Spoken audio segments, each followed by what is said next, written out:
YCP అధినేత YS Jagan CM చంద్రబాబును హెచ్చరించారు. ప్రత్యర్థుల దాడిలో గాయపడ్డ వైసీపీ నేత శ్రీనివాసరావును విజయవాడలోని ఓ ఆసుపత్రిలో పరామర్శించిన జగన్ పలు కీలక వ్యాఖ్యలు చేశారు.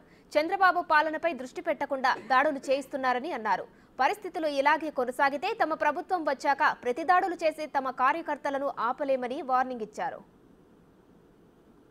స్కూళ్ళను నిర్వీర్యం చేస్తూ, చదువులను నిర్వీర్యం చేస్తూ, హాస్పిటల్లను నిర్వీర్యం చేస్తూ, చివరికి ఏ ఒక్కరు కూడా మిమ్మల్ని ప్రశ్నించకూడదు అని, ఏ ఒక్కరు కూడా రోడ్లెక్కకూడదు అని ఈ మాదిరిగా భయాందోళనను క్రియేట్ చేయాలనే ఉద్దేశంతో గ్రామ స్థాయి నుంచి మొదలెడింది. ప్రతి ఒక్కరికి కూడా మీ కక్షలు, మీ కార్పణ్యాలు మీరు తీర్చుకోండి అని చెప్పి గ్రీన్ సిగ్నల్ ఇస్తూ గ్రామ స్థాయి నుంచి ఈ భయానక వాతావరణాన్ని క్రియేట్ చేస్తూ ఉన్నారు. ఆలోచన చేసుకోమని అడుగుతా ఉన్నా, మళ్ళీ చెప్తా ఉన్నా చంద్రబాబు నాయుడు గారికి, మీరు చేస్తూ ఉన్నది తప్పుడు సాంప్రదాయం.